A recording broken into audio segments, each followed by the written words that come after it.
This is Nathan Fantasy Football League Updates.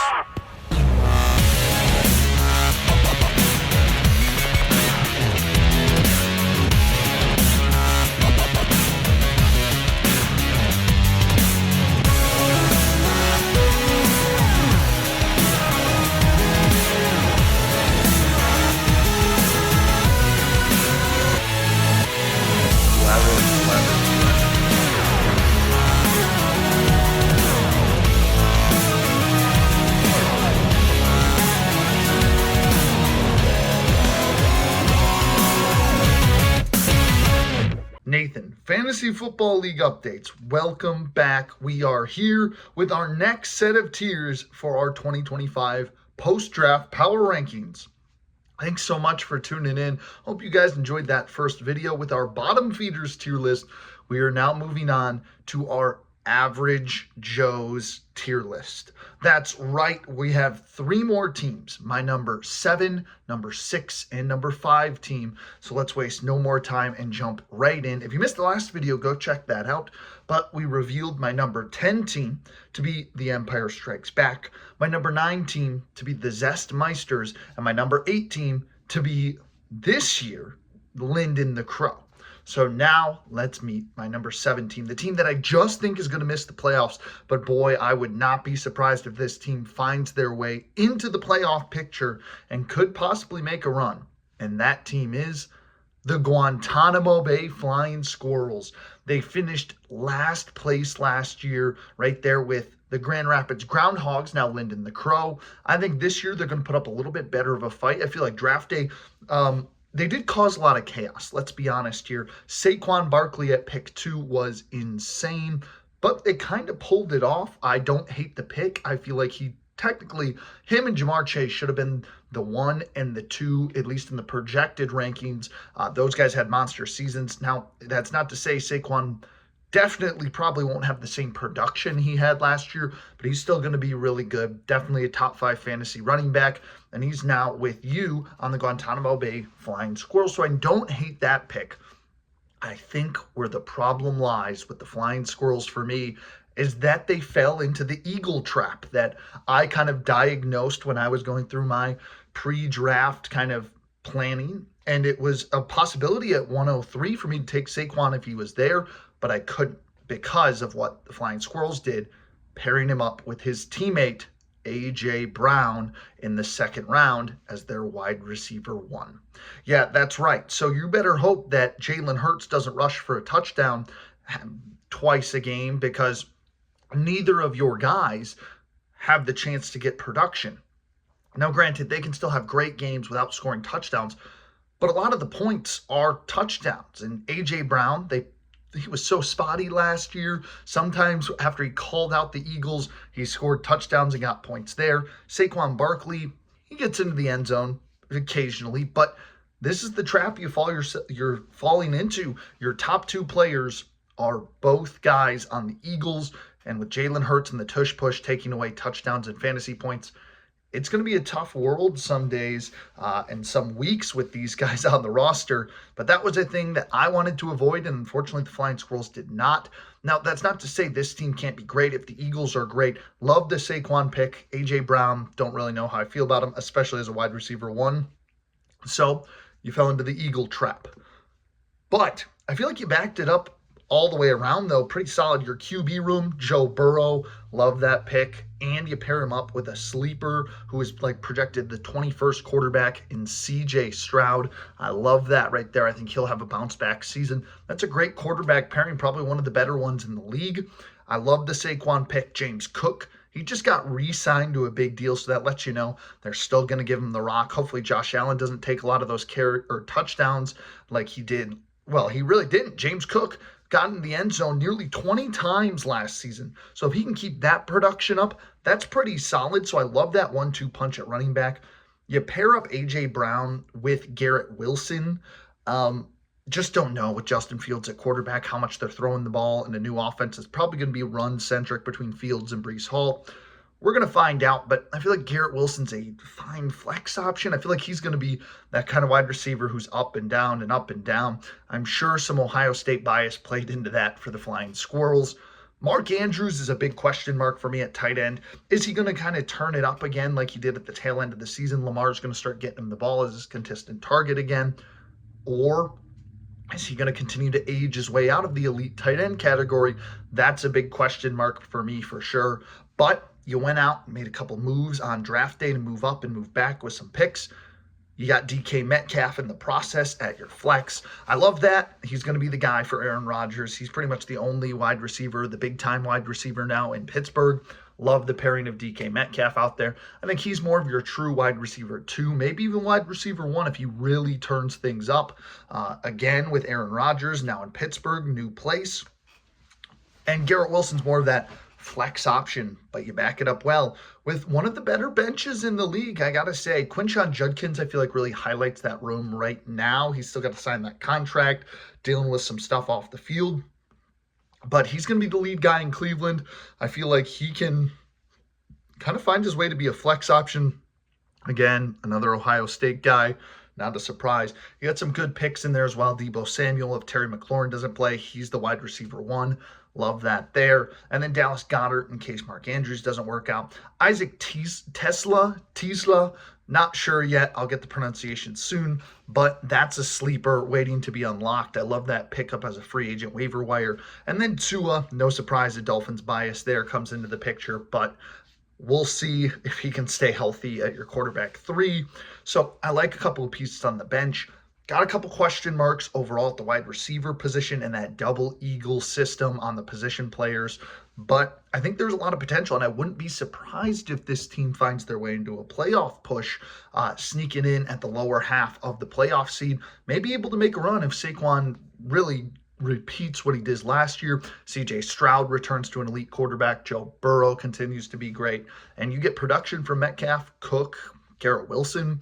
This could be a really scary team, but right now, I think not all the pieces are going to work. Some of these guys aging out, and then that double eagle position battle, I just feel like that is not a move right now because they're going to run the ball a lot. A.J. Brown isn't getting the ball then, and if A.J.'s getting the ball a lot, Saquon isn't. So it's just a tough road, I think, that I didn't want to go down, and because of that, I'm not so much of a fan as this roster built around the 2 Eagles players, but I still think it's a well-constructed roster. So let's get to my predictions. Your floor for this, if, the double Eagle system doesn't work out, maybe one of them is traded. Who knows? Maybe the quarterbacks aren't exactly what we thought they were. Some injuries bug you. Quinshon Judkins maybe never sees the field. The floor is 3-11. Could be a back-to-the-bottom poll for the Flying Squirrels this year. But on the flip side of that, if everything starts to click, doesn't matter that you have 2 Eagles position players, the quarterbacks are elite, everything is going well. I think this is a 10-4 squad for the Flying Squirrels, probably one of their best finishes, top 3 in the league. This has some potential on this roster, especially if Saquon can take that next step and maybe get that VVP that he missed out on last season to Josh Allen. But overall, I'm going to have this team missing the playoffs by about a game or so. I'm projecting them at 6-8 this season. I think just not everything's going to fall in place. They're going to be in the hunt by the end of the year for sure, but I think they're just going to miss out, and you never know what'll happen. But projection 6-8 for the Flying Squirrels. So that wraps up our number 7 team. Next up, we start the playoff squads. Coming in at number 6. Let's meet that squad. All right, time to meet the first playoff team, my projected 6th seed and 6th ranked squad in this year's power rankings of 2025 fantasy football. This one is interesting for sure. I think a lot of interesting moves on draft day, but they constructed a squad that I think is good enough for the playoffs. I think we'll have a great outside shot to make it in. Not an outside shot, but they are a shot to make the playoffs. And that team is the Rocky River Rough Riders. That is right. The team that picked at 101 honestly shocked everybody, including myself, when they selected Bijan Robinson at the 101, because everybody knows that's who I wanted to draft. It was devastating. But I mean, Bijan Robinson, what a great pick. I cannot hate on it because that's who I wanted to pick at 103. So I've got to respect it and be like, yeah, that's going to be a great fantasy player. He won Mr. Consistent last year. If you want a guy that's going to go out and get a consistent 15 plus, I mean, mostly it was consistent 20 pluses every week. This is the guy. He's going to be a centerpiece in that offense. He's going to be a guy that you know you're getting 20 points from probably every week, and you don't really have to worry about that running back position. So I can't hate, and you pair him up with Derrick Henry. That is the best running back duo in the league. I don't think that's truly anybody matches this running back duo of Bijan Robinson and Derrick Henry. I think Derrick Henry's going to be just as good as he was last year. I know he's a year older, but he has not shown any signs of slowing down, and that Ravens offense wants to run the football. He has shown he can work with Lamar Jackson in that backfield. This is a great duo. It's going to be tough to stop that duo, but I think where the question arises that holds back this team is that wide receiver room, because you paired up the two running backs and then traded back in the third round. You gave Jaden Daniels to the Empire, got some picks along the way. You're looking at a wide receiver duo of Tyreek Hill and Rashee Rice. And boy, saying those two names, and even your flex of Terry McLaurin, boy, those names, way too many question marks for me. Is Tyreek going to return to who Tyreek is? I mean, last season was insane. He went from a top 5 pick to honestly one of the biggest busts of the year. He was so up and down, barely could find his way into the end zone. It just was nuts that Tyreek Hill was not performing at a high level. And again, Tua missed a lot of that season. So will him being back help this, or help him, or not help him? That's becoming the biggest question right now for the Rocky River Rough Riders. Is Tyreek Hill back or not? Because let me tell you, if Tyreek Hill is back, and this is the Tyreek Hill we've all known, then let me tell you, that's an elite wide receiver 1, and you just stole him in like the 4th round or late third round. That's a steal for the Rocky River Rough Riders to grab Tyreek Hill that late, and then you pair him up with Bijan Robinson and Derrick Henry. That's a terrifying team. Rashee Rice, when healthy, has proven to be that guy for the Chiefs. He 3 games before he tore that ACL. Can't believe Patrick Mahomes did that to his own teammate. That's nuts. But, I mean, 18 a game. It was great. Rashee Rice, awesome when he's on the field. Problem is, nobody knows how long he's going to be able to be on the field because of off-field issues that might keep him out for some time this season. We're thinking he'll play the first couple of weeks, then might miss some time, then come back. And what does that do for the players? What does that do for this team? We just don't know. And is Terry McLaurin going to continue to hold out to get that trade or get that new contract? We just don't know. But let me tell you, if all 3 of these guys play, Tyreek returns to form, Rashee Rice continues to be consistent in that Chiefs offense, Terry McLaurin just continues to elevate. He had the best season of his career last year with Jaden Daniels. No doubt he'd do it again. This wide receiving core could be good, but there's so much off the field stuff and even on the field stuff that you just don't know, and that's the terrifying part, is to have that elite running back room and so many question marks in the wide receiver room. Now, I will give you your props. Your bench, one of the top 3 in the league. You back up this questionable wide receiving room with consistent options. Courtland Sutton's a guy that'll get you 13, 14 a week. You get Khalil Shakir out there, who's same thing as Courtland Sutton. Juwan Jennings is right now wide receiver 1 in San Francisco until Ayuk comes back. And then David Montgomery for a flex option. Awesome. All of those consistent guys, and you stash Joe Mixon in the late rounds. He's considered out, probably won't play week 1. He's got a nagging ankle injury. It's something in the lower leg region. So he won't be back for a little bit. Nobody knows how long. But when he comes back, that's a great flex option. You back him with Derrick Henry and Bijan Robinson. What a crew, as long as he can be good and not held back by that leg injury. You stashed a great player late. That's a great pickup. And then consistent. That's the key for a good fantasy football team. And you've got a consistent bench. It's just a matter of what do the wide receivers look like. And then the QB room. Consistency is key. Baker Mayfield, Jared Goff. Those 2 are true consistent guys that every week will go out and get you a consistent performance. Not a really bad performance ever that you have to worry about, but a good, strong, consistent 13 to 20 to even a little bit better of a game to 30 fantasy points a week. This is what it's all about. Just that wide receiving room. Way too many question marks right now for me. And obviously, we have to figure that out. But you stash J.J. McCarthy as well on the bench. That's a guy that you can take a flyer on at your QB3 because you've got those consistent options in Goff and Mayfield. If J.J. becomes elite like Sam Darnold was last year, all of a sudden, that QB room is nuts. This team, I will say, is oozing with so much potential because of one word: consistency. You have a ton of consistency to outweigh the inconsistencies of McLaurin, Rashee Rice, and Tyreek Hill. So now you're all sitting there and going, why the heck are we ranking this team at 6? Well, it is that wide receiver room that scares me to death. Tyreek Hill continues to be bad, and that's a name that it's tough to bench. Rashee Rice misses some time. Joe Mixon never gets back. Terry McLaurin sits out, and all of a sudden Baker Mayfield, without his offensive coordinator from last year, goes downhill. You just never know, and there are a lot of things on this roster on the back end that are really scary. So let's get to my floor. Not as deep or as scary as a floor as some of these other teams we've already mentioned. Floor for the Rough Riders, 5-9. I think there's going to be a team that competes all year long, will definitely be in the playoff hunt, even if they are bad. Ceiling, though, 12-2. If Tyreek returns to form, Rashee Rice finds a way to play all year. This running back duo is exactly what we think they are. Joe Mixon comes back as an elite flex option, and all of a sudden you're stashing Terry McLaurin on your bench or Rashee Rice. Like, come on. This is a team that could be 12-2, finish first in the league again in the regular season like they did last year. They did that for completely different reasons last year.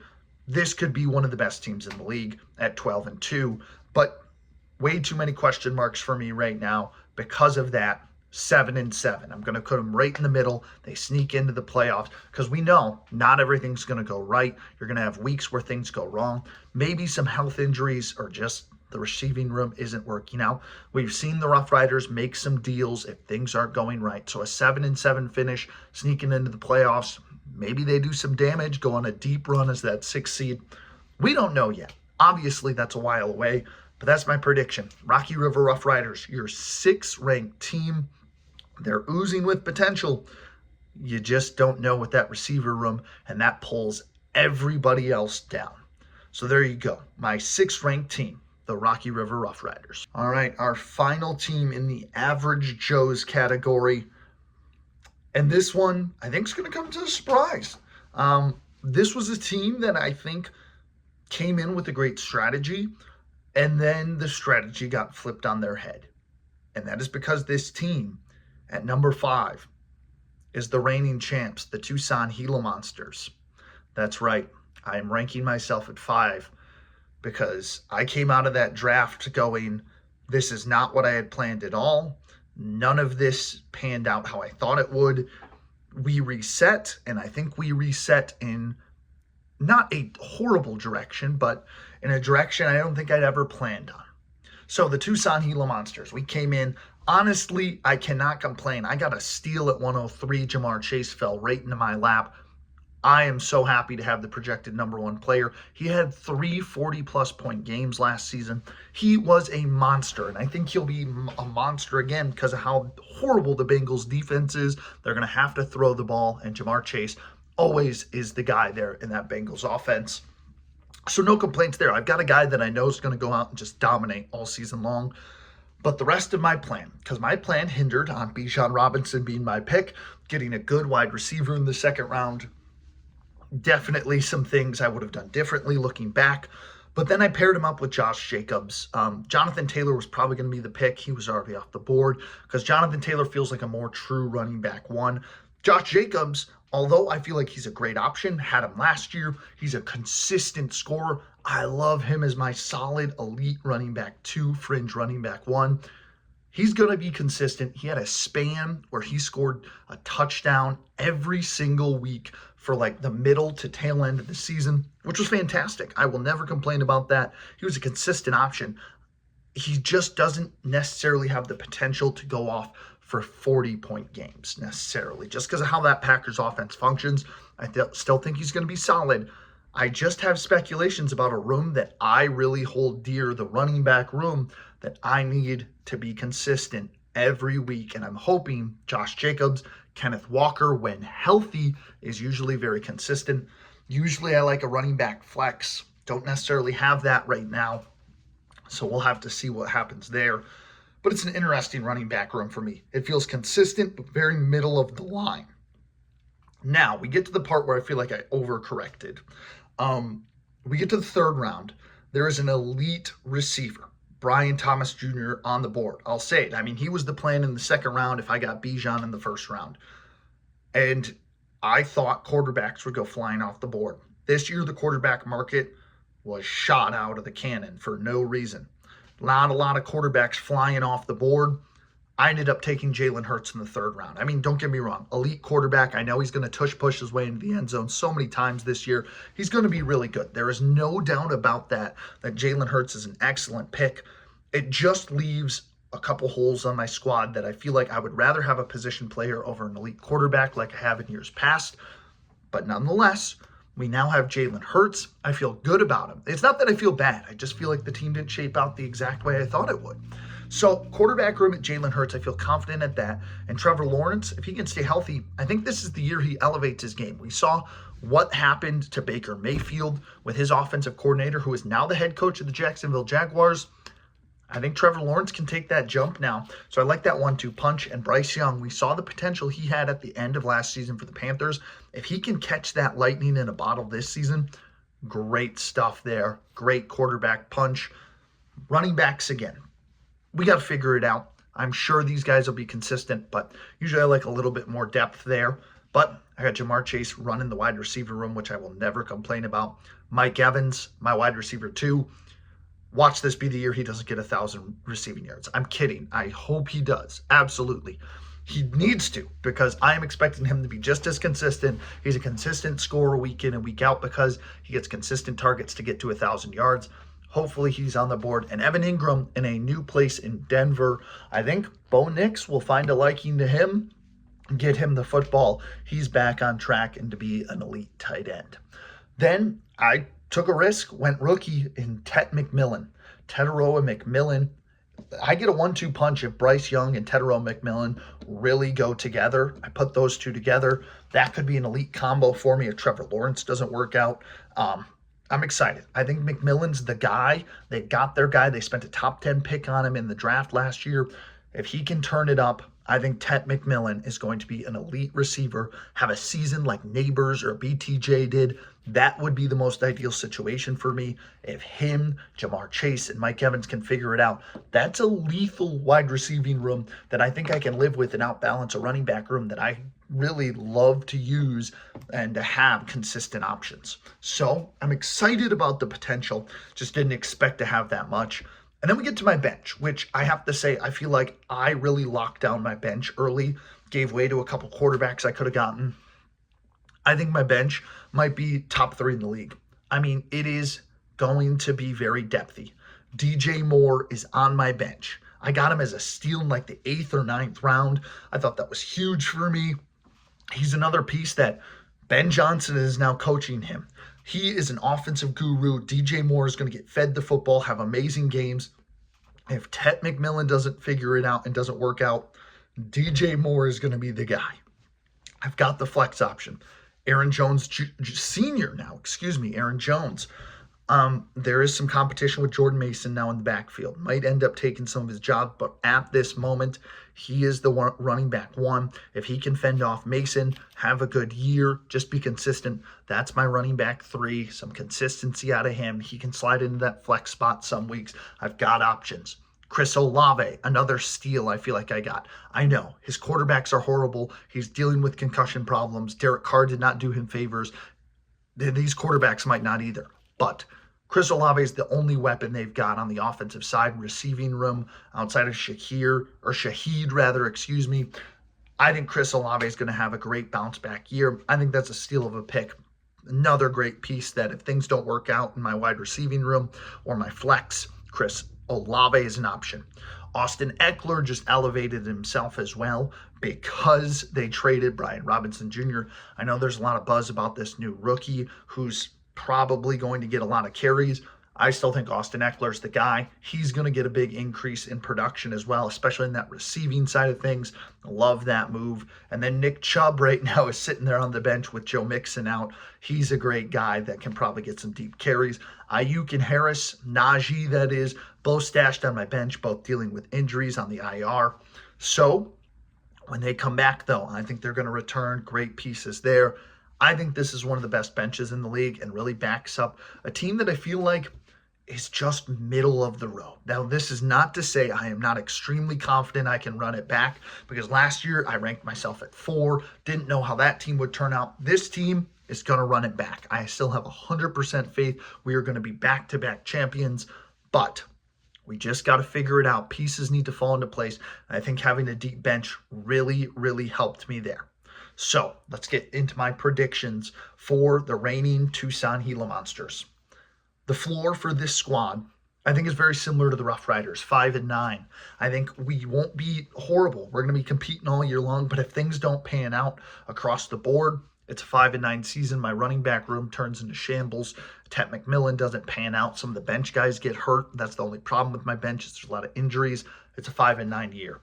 But on the flip side, everything goes according to plan. This bench turns into an extremely depthy group, and then Ted McMillan maybe breaks out like Neighbors and BTJ. Jalen Hurts continues to be good, and my running back room maybe ascends into an elite level, 11-3.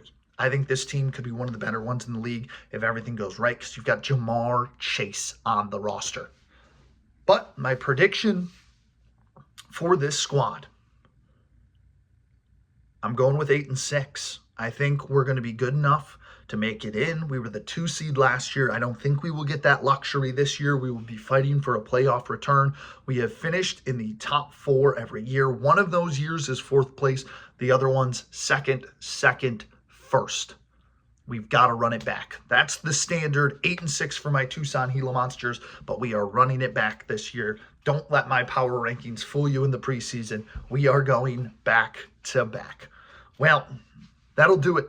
You've met our 3 teams at the Average Joes, the Flying Squirrels, the Rocky River Rough Riders, and the Tucson Gila Monsters. So there's your full rankings. We've got at 10, the Empire, Zestmeisters at 9, Linden the Crow at 8, Flying Squirrels at 7, 6 is the Rocky River Rough Riders, and the Tucson Gila Monsters at 5. Final 4 teams coming in the next video. Those are our playoff contenders or championship contenders. These guys have some pretty solid rosters. Excited to give you my thoughts on those in the next video.